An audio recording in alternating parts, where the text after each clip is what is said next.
And in your opinion, yung sacrifice, is it worth it? Yung sacrifice na ginagawa niyo po? Para sa bayan? No. And it's, Kaya ayoko na.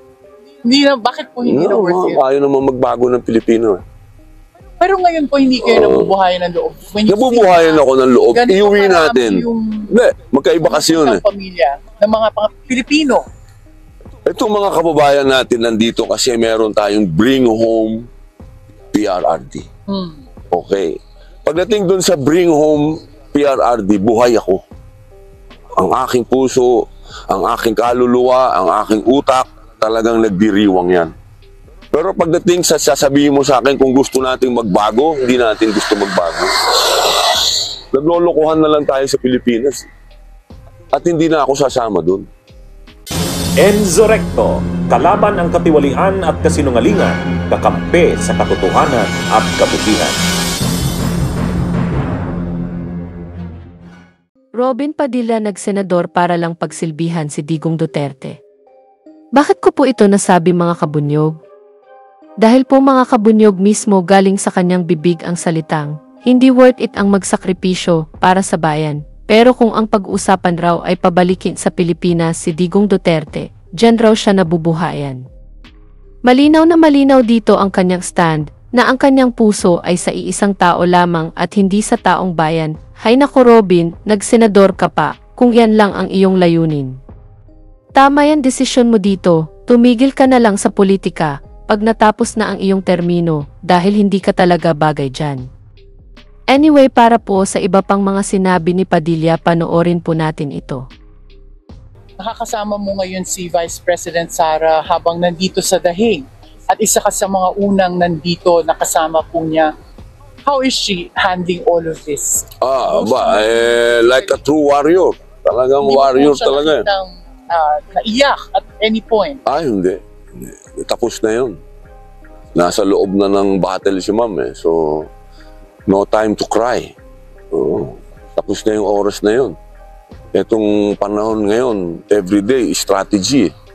Everyday legal strategy dito. Hindi natin kalahi itong mga to. Iba kultura ng mga tao dito. No? So, ang lahat ng suporta, binibigay namin kay ma'am. Talagang pagdating sa legal, hindi kami masyadong nakikialam doon. Forte niya yun. Pero pagdating sa mga tao, sa mga Pilipino, kami yun. Linya namin yan. Meron kaming division ng trabaho. Paano po pag-uwi nyo, meron po bang may iwan dito para tulungan si Vice President Sara? Para sa mga tao? Meron po. Kasi may mga may mga dumating na po tayo ng mga kaibigan.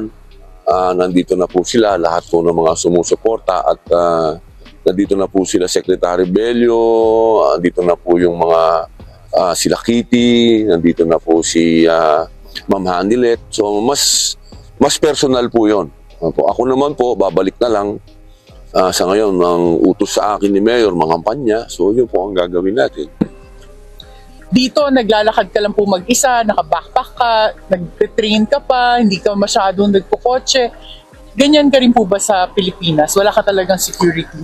Sa Pilipinas, ako ay meron lang akong kamag-anak ng drive.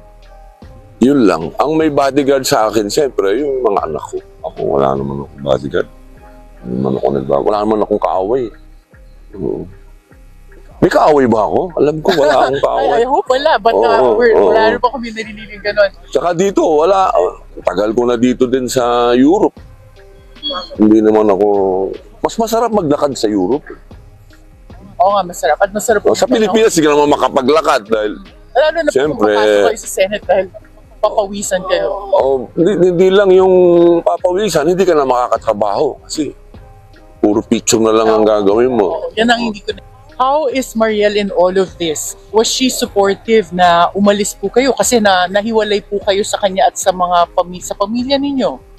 Basta usapan namin, tapos na sa 2028, yun na yun. Yung sa politics? Yun na yun. Basta ngayon, pero yung meron tayong mandato.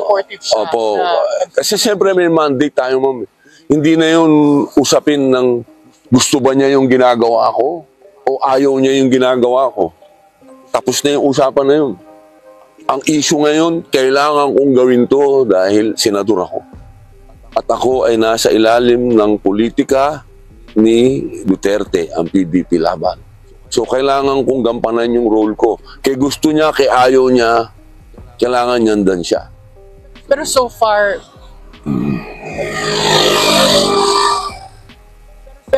wala naman po siyang Maraming reklamo. Everyday may reklamo. Kasi mga anong kind Kasi of ang 95% ng buhay ko at ng time ko kinuha na nito. sabay, tagal niyo po nawala. Kasi nung naging mag-asawa kami ni Mariel, nandun ako sa retirement. Ang tandaan mo, mama. Nasa retirement ako noon. So we have all the time. Kung saan-saan kami, inikot namin ng buong mundo kung saan kami nagpupunta ni Mariel. So bigla ito, nawalan ako ng oras sa kanila. So shocking yun. Pero wala, hindi na kami nagsisisihan kasi mandato to. And in your opinion, yung sacrifice, is it worth it? Yung sacrifice na ginagawa niyo po? Para sa bayan? Your friend, No. and it's, Kaya ayoko na. hindi na, bakit po hindi na No, worth it? ayaw naman magbago ng Pilipino. Pero ngayon po hindi kayo nabubuhayan ng loob. When you Nabubuhayan think ako ng loob. ganito Iuwi karami natin. Hindi, magkaiba kasi yun eh. ng pamilya, ng mga Pilipino. Ito mga kababayan natin nandito kasi meron tayong Bring Home PRRD. Okay. Pagdating dun sa Bring Home PRRD, buhay ako. Ang aking puso, ang aking kaluluwa, ang aking utak, talagang nagdiriwang yan. Pero pagdating sa sasabihin mo sa akin kung gusto nating magbago, hindi natin gusto magbago. Naglolokohan na lang tayo sa Pilipinas. At hindi na ako sasama dun. Yung kulang po ba sa pagbabago, saan mo nakikita? Sa politics or Hindi mo nakikita kung saan tayo kulang nagbabago. Paulit-ulit lang tayo ha.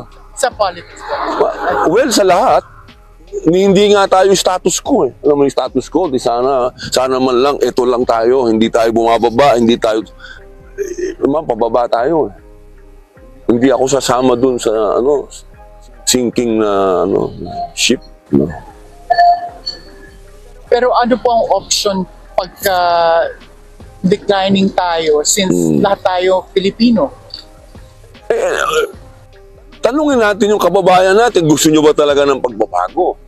Kasi kung gusto nyo talaga ng pagbabago, mag-elect kayo ng mga bago. Ngayon po babalik na kayo sa Pilipinas pero hindi nyo nadalaw si former President Duterte.